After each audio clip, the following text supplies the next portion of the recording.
लोगों ने पिछले वीडियो में इंस्टॉल किया था क्रिएट रिएक्ट ऐप पैकेज को, जिसके थ्रू हम लोग क्या कर पा रहे हैं, अपने रिएक्ट जेएस को यूज़ कर पा रहे हैं। मैंने यहाँ पे अगर आप देखेंगे तो डेवलपमेंट सर्वर रन किया हुआ है और ये यहाँ पे रन भी कर रहा है। ठीक है, तो आइए अब समझते हैं उस कोड को जो कि हमें क्रिएट रिएक्ट ऐप पैकेज ने, मतलब क्रिएट रिएक्ट ऐप पैकेज ने हमें जो प्रोवाइड किया है। तभी यहाँ पे आप देख सकते हैं एक पेज है, एक लोगो है और उस पर कुछ टेक्स्ट लिख के आ रहा है एंड ऑल दोज थिंग्स लिख के, एक लिंक भी आई थिंक प्रोवाइड की हुई है। राइट, तो इन्होंने बहुत सारी चीज़ें हमें प्रोवाइड की है। अब ये समझते हैं कि ये पैकेज कहाँ से आ रहा है, मतलब ये कोड कहाँ से आ रहा है। ठीक है, तो ये हमारे माई ऐप फोल्डर में ही हम लोगों ने सारी चीज़ें की थी। राइट, यहाँ पे हमारे नोड मॉड्यूल्स हैं, यहाँ पे हमारी ये पैकेज डॉट जेसन है। पैकेज डॉट जेसन में अगर हम आए अपने, ये हमारी पैकेज डॉट जेसन है, यहीं पे हमने अगर आप देखेंगे तो बहुत सारी डिपेंडेंसीज यहाँ पे आई हैं। वो डिपेंडेंसीज क्या है, रिएक्ट डॉम है, रिएक्ट स्क्रिप्ट्स है, रिएक्ट है, बहुत सारी डिपेंडेंसीज आप यहाँ पे देख सकते हैं। ठीक है, अगर अब हम लोग जाएं अपने SRC फोल्डर, क्योंकि SRC फोल्डर वो फोल्डर होगा जो आपके लिए एज अ डेवलपर सबसे ज़्यादा इंपॉर्टेंट होगा, क्योंकि आप जो भी कोडिंग करोगे वो ज़्यादातर SRC फोल्डर में ही करोगे। ठीक है, तो यहाँ पे आते हैं और सबसे पहले अगर आप ध्यान से देखो एक चीज़, तो पहले आप ध्यान से देखो यहाँ पे, तो यहाँ पे बड़ी सारी मतलब फाइल्स दिख रही है। राइट, और अगर हम लोग अपने इस डेवलपमेंट सर्वर की बात करें तो यहाँ पे तो कोई एक ही पेज पहले एग्जीक्यूट हुआ होगा। राइट, सबसे पहले तो कोई एक पेज एग्जीक्यूट हुआ होगा, तभी ये सब हमें दिख रहा है। तो इतनी सारी फाइल्स में जो इतनी सारी फाइल्स आपको दिख रही है, इसमें कौन सी ऐसी फाइल है जो सबसे पहले एग्जीक्यूट होती है? वो फाइल है आपकी index.js। याद रखिएगा इसे, जब भी आप अपना डेवलपमेंट सर्वर रन करते हो तो जो सबसे पहली फाइल एग्जीक्यूट होती है वो आपकी है index.js। इसमें कोई भी कंफ्यूजन नहीं होना चाहिए। तो ये है हमारी index.js फाइल, और यहाँ पे अगर आप आओगे तो आप देख सकते हो कि यहाँ पे काफ़ी सारी कोडिंग की हुई है। अब इस कोड को लाइन बाय लाइन समझते हैं। ठीक है, तो ये हमारे लिए काफ़ी हेल्पफुल होगा जैसे जैसे हम लोग आगे बढ़ेंगे, और जब हम लोग अपनी कोडिंग स्टार्ट करेंगे तो हमें काफ़ी कुछ आइडिया एक रहेगा कि हाँ ये चीज़ें कैसे वर्क कर रही हैं, क्या हो रहा है। ठीक है, तो आगे बढ़ने से पहले मैं एक चीज़ क्लियर कर दूँ कि रिएक्ट जेएस कुछ और नहीं, सिर्फ और सिर्फ एक जावास्क्रिप्ट का कोड है। रिएक्ट जेएस सिर्फ और सिर्फ जावास्क्रिप्ट का कोड है, इसीलिए आप देखोगे यहाँ पे .js फाइल भी बनी हुई है। राइट, तो ये कुछ रिएक्ट जेएस कोई अलग सी चीज़ नहीं है, कोई एलियन चीज़ नहीं है कि एकदम मतलब कुछ अलग ही है। ठीक है, at the end react JS सिर्फ और सिर्फ जावास्क्रिप्ट कोड है। ठीक, अब आइए लाइन बाय लाइन एक एक चीज़ को समझते हैं। तो यहाँ पे आप देखेंगे पहला इंपोर्ट, इंपोर्ट का मतलब है मैंने कोई पैकेज को अपनी इस फाइल में मुझे यूज़ करना था, तो मैंने उस पैकेज को यहाँ पे क्या किया है, इंपोर्ट किया है। तो जो सबसे पहला पैकेज है हमारा वो है रिएक्ट का पैकेज, उसके बाद है हमारे रिएक्ट डॉम का पैकेज। एक्चुअली में ये जो रिएक्ट है और ये जो रिएक्ट डॉम है, ये मतलब कि एक्चुअली में दोनों ही रिएक्ट की ही फंक्शनैलिटी प्रोवाइड करते हैं, बट इनको दो पैकेजेस में स्प्लिट किया हुआ है। ठीक है, और ये क्यों है, ये हम लोग जैसे जैसे आगे जब कोडिंग करेंगे तो ये चीज़ हम लोग समझेंगे। तो ये चीज़ यहाँ पे जो ध्यान देने वाली हुई है कि जब भी आपको कोई पैकेज यूज़ करना होगा तो आप क्या करोगे, उस पैकेज को इम्पोर्ट करोगे। ठीक है, और जो पैकेज इम्पोर्ट हो रहा होगा, मतलब कि जैसे यहाँ पे अगर आप देखोगे तो हमने इम्पोर्ट किया है रिएक्ट को। राइट, तो यहाँ पे जो पैकेज हम इंपोर्ट कर रहे हैं, मतलब उस पैकेज में उसको एक्सपोर्ट किया जा रहा है, तभी उसको हम लोग इंपोर्ट कर पा रहे हैं अपनी फाइल में। अभी अगर ये चीज़ नहीं समझ में आई है, परेशानी होना है, अभी वो नीचे समझ में आ जाएगी जैसे हम लोग कोड बाय कोड आगे बढ़ेंगे। ठीक है, पहली चीज़ तो ये समझ लीजिए। अगर आप बात करें, यहाँ पे आते हैं इंपोर्ट index.css। अब ये देखो, ये कोई नई चीज़ है, क्योंकि अगर आपने जावास्क्रिप्ट पढ़ी है तो आप डायरेक्टली CSS फाइल को अपने अपने जावास्क्रिप्ट के कोड में इस तरह से इंपोर्ट नहीं कर सकते। राइट, अगर आप करोगे तो वो एरर देगा। मगर यहाँ पे आप देखोगे तो काफ़ी इंटरेस्टिंग चीज़ है कि हम लोग जावास्क्रिप्ट के कोड में index.css मतलब एक CSS फाइल को इंपोर्ट कर पा रहे हैं और उसका यूज़ भी कर पा रहे हैं। तो ये थोड़ी इंटरेस्टिंग चीज़ है, और ये ऐसा क्यों होता है? ऐसा इसलिए होता है क्योंकि यहाँ पे भी थोड़ी ये डीप है बात, इसको भी हम लोग जैसे आगे बढ़ेंगे तो पता चलेगा।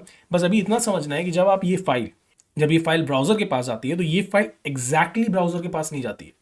ब्राउज़र के पास जाने से पहले इसको पहले क्या किया जाता है, एक तरह से समझ लो ये अभी एक इनकोडेड फाइल है, इसको थोड़ा डिकोड किया जाता है, उस डिकोडेड फाइल को फिर ब्राउज़र को दिया जाता है, फिर ब्राउज़र इसे एग्जीक्यूट करता है।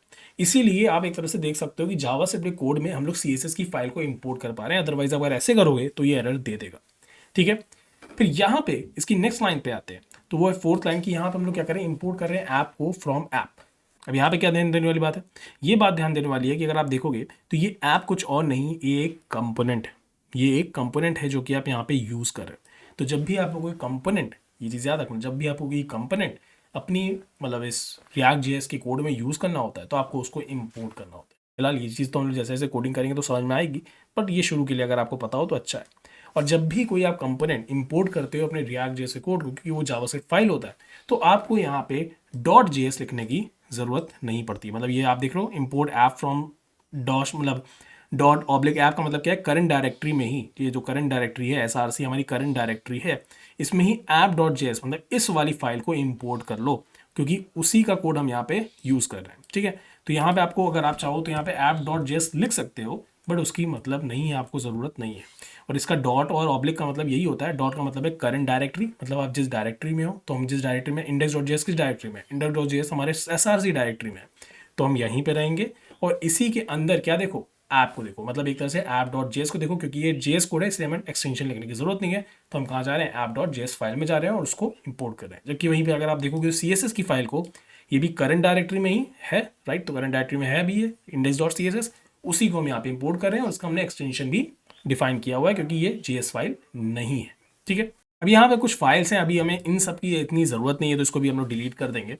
तो इसके ऊपर मैं बात नहीं करूँगा, क्योंकि ये इतना मतलब हमें अभी एडवांस में नहीं जाना है कि ये सब क्या है, रिपोर्ट वाइटल्स, तो इसको भी हम लोग डिलीट ही कर देंगे यहाँ से। तो उसको भी इस पर ध्यान नहीं देना, ठीक है। अब आते हैं नेक्स्ट लाइन पे। अगर अब हम लोग नेक्स्ट लाइन पे, तो आप देखोगे यहाँ पे हो रहा है रिएक्ट डॉम डॉट रेंडर। मतलब रिएक्ट डॉम क्या है, रिएक्ट डॉम जो हम लोगों ने यहाँ से पैकेज को इंपोर्ट किया है, उसको हम लोग कर रहे हैं रेंडर। रेंडर का मतलब एक तरह से आप समझ सकते हो कि स्क्रीन पे शो करना, ठीक है। रेंडरिंग, बार बार आपको ये शब्द सुनोगे, रेंडर रेंडर रेंडर। रेंडर का सिंपली मतलब एक तरह से स्क्रीन पे शो करना, उसको शो करना मतलब स्क्रीन पे आपके ब्राउजर पे उसको दिखाना, ठीक है। यहाँ पे अब क्या किया जा रहा है, यहाँ पे फिर से इन्होंने एक्चुअली में ये रिएक्ट स्क्रिप्ट मोड राउंड किया है। इसको भी हम लोग, इसका भी अभी यूज़ नहीं, अगर हम उसको चाहें तो अभी हटा भी सकते हैं, बट अभी इसके बारे में मतलब इसको भी हटा ही देंगे। पहले अभी इसके बारे में बात नहीं करते हैं। सबसे पहले आते हैं अपने ऐप के कंपोनेंट पे, ठीक है। अब ऐप का कंपोनेंट क्या है, ऐप का कंपोनेंट है हमारा app.js। तो इसको एक बार ओपन कर लेते हैं, ठीक है। मैं यहाँ पे app.js को एक बार ओपन कर लेता हूँ, ठीक है। तो ये हमारी app.js है, ठीक। अब हम क्या कर रहे हैं, हम ये कर रहे हैं, हम इस कंपोनेंट को, अगर आप ध्यान से देखोगे तो यहाँ पे कॉमा लगा है, मतलब इसको हटा भी दें तो नहीं लगता कोई इशू है, मैं हटा देता हूँ ताकि थोड़ा क्लियर हो जाए, ठीक है। अगर आप ध्यान से देखो तो हुआ क्या रहा है, यहाँ पे ये ऐप कंपोनेंट को हम लोग एक तरह से रेंडर कर रहे हैं। किस जगह पे, इस जगह पे। ये जगह क्या है, document dot get element by I root. मतलब कि एक गेट एलिमेंट बाई आईडी जिसका नाम है, आईडी का नाम है रूट, उसमें हम लोग इस ऐप कंपोनेंट को रेंडर कर रहे हैं। वो कंपोनेंट मतलब ये जो भैया ये document dot get element by ID है, मतलब कि कोई ना कोई HTML फाइल है, राइट। तभी हम उसको गेट एलिमेंट बाय आईडी से फेच कर पा रहे हैं। HTML फाइल में ही हमारी आईडी डिक्लेयर होगी, अब उसको हम लोग यूज़ कर रहे हैं। तो ये HTML फाइल कहाँ है, ये HTML फाइल हमारी बेसिकली है, आप पब्लिक फोल्डर में जाओगे तो ये index.html फाइल है। यहाँ पे अगर आप नीचे आओगे तो ये देखो दिख रहा है, id equal to root div, right. यहीं पे आप क्या कर रहे हो, इसी जगह पे इस id के बीच में ही आप इस app.js को, इस ऐप कंपोनेंट को, मतलब इस app.js फाइल को रेंडर कर रहे हो, मतलब इसको स्क्रीन पे शो कर रहे हो। और तभी तो अगर आप ध्यान से देखोगे तो आपको दिख भी रहा है। अगर आप app.js में जाओगे, तो आप देखो यहाँ पे, तो मैं बता देता हूँ, ये देखो यहाँ पे लोगो है, वो लोगो यहाँ पे शो हो रहा है। यहाँ पे अगर आप आओगे लर्न रिएक्ट है लिंक, राइट, तो यहाँ पे शो हो रही है। तो ये सब कहाँ से आ रहा है, आपकी app.js से आ रहा है। थोड़ा शुरू में हो सकता है कि कॉम्प्लिकेटेड लगे, बट घबराना नहीं है, क्योंकि हम लोग जैसे जैसे कोडिंग स्टार्ट करेंगे तो और भी क्लियर होगा। ये सिर्फ एक आपको एक ओवरव्यू देने के लिए मेरा ये एक था, ताकि आप लोग जब कोड में आगे बढ़ो तो कोई घबराहट ना हो, ठीक है। अब इसके नीचे और एक और चीज़ दिखाता हूँ, एक्सपोर्ट। तो यही चीज़ मैंने बोली थी शुरू में कि जब भी आपको किसी चीज़ को यूज़ करना है तो उसको तो पहले आपको इंपोर्ट करना होगा, जिस फाइल में आपको यूज़ करना है। मतलब आपको app.js को यूज़ करना था, तो उसको आपको इंपोर्ट करना पड़ेगा index.js में, जो आपने किया अभी। और क्योंकि आपको app.js को यूज़ करना है, तो app.js से ही आपको उसको एक्सपोर्ट भी करना पड़ेगा। अगर आप इसको एक्सपोर्ट नहीं करोगे तो index.js इसको यूज़ नहीं कर पाएगा। तो इट्स लाइक app.js एक तरह से इसके पास एक बॉल है, वो कह रहा है ये बॉल मैं आपको देता हूँ, और index.js इंपोर्ट की मदद से उसको कैच कर लेता है। तो अगर आप बॉल फेंकोगे नहीं तो कैच होगी भी नहीं। तो ये चीज़ भी होती है। अब अभी के लिए अब हम लोग इसमें से कुछ चीज़ें हटा देते हैं, क्योंकि हमें बहुत सारी चीज़ों का इसमें काम नहीं है, अपने थोड़े स्ट्रक्चर को क्लीन कर देते हैं। तो सबसे पहली चीज़ तो हम लोग क्या करते हैं कि यहाँ से app.js से ही, इसमें से ये सब जो कोड लिखा है ना, इसको हटा देते हैं। इसका हमें कोई काम नहीं है, इसको यहाँ से हटा देते हैं, तो यहाँ पे सेव कर लेते हैं, और इसको भी हटा देते हैं, इसका भी कोई काम नहीं है। और यहाँ पे मैं देखो एक चीज़ करूँगा, मैं यहाँ पे HTML एलिमेंट का यूज़ करूँगा। लेट्स से मैंने लिखा HTML हेलो रिएक्ट। अब यहाँ भी क्यों, मतलब इतनी सरप्राइजिंग बात क्यों है, क्योंकि हम जावास्क्रिप्ट कोड में अगर आप ध्यान से देखोगे तो मैं HTML के एलिमेंट का यूज़ कर रहा हूँ, क्योंकि आज तक आपने शायद कभी नहीं किया होगा। राइट। और ये भी क्यों हो पा रहा है, ये पहली बात तो HTML का एलिमेंट नहीं है, ये बेसिकली कॉन्सेप्ट है आपके JSX का। मगर ये चीज़ हो क्यों पा रही है, ये सिर्फ हो पा रहा है वही जो मैंने कहा ना पहले, आप एक आपका ये जो कोड है ये एक इनकोडेड फॉर्म में है। जब आप ब्राउजर को देते हो तो ये डीकोड होता है, फिर डीकोड होने के बाद ही ब्राउजर इसको रीड करता है, इसीलिए ये सारी चीज़ें हो पाती हैं। ये हमारी एक तरह से ये हमारी ही ईजी होने के लिए, मतलब कि ताकि हम लोग इसको ईजिली यूज़ कर सकें, इसलिए ये इस तरह का कोड है। क्योंकि हमें HTML के बारे में आइडिया होता है, हमें जावास्क्रिप्ट के बारे में आइडिया होता है, तो क्यों ना इसको इस तरह से उन्होंने मतलब रिएक्ट चीज़ को जब बनाया, जो आई थिंक उनकी दिमाग में रहा होगा, क्यों ना हम लोग जावास्क्रिप्ट और HTML एलिमेंट को एक साथ यूज़ कर सकें, और जो JSX के थ्रू होता है, जो कि हम लोग आगे नेक्स्ट वीडियो में ही बात करेंगे। ठीक है, अब इसको अगर मैं सेव करूँगा, ये देखिए यहाँ पे हेलो रिएक्ट हमारे यहाँ पे शो हो रहा है, राइट। अब इसमें से कुछ फाइल्स को भी डिलीट कर देते हैं, हमें काम नहीं है, क्योंकि अब इसको डिलीट कर देते हैं, क्योंकि हम लोग को अब इसका भी काम नहीं रहेगा। index.html को मत डिलीट करिएगा, उसका काम रहेगा, इसको भी आप डिलीट करना चाहें तो कर दीजिए। PNG इसको भी डिलीट कर देते हैं, एंड इसको भी डिलीट कर देते हैं, ठीक है, और इसको बंद कर देते हैं। यहाँ से भी app.test.js की हमें ज़रूरत नहीं है, अभी हम लोग ये सब टेस्टिंग वेस्टिंग कुछ नहीं करने वाले, क्योंकि हमें यहाँ पे लोगों की भी ज़रूरत नहीं है, इसको भी मैं हटा देता हूँ।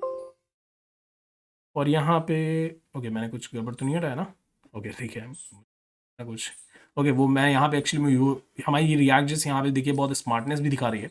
वो ये है कि वो बोल रही है कि भाई आपने इन सब चीज़ों को डिलीट तो कर दिया, मगर आप इनको इंपोर्ट कहाँ से कर रहे हो, राइट। मैं इंपोर्ट तो अभी भी कर रहा हूँ, तो इसको भी यहाँ से हटा देना होगा।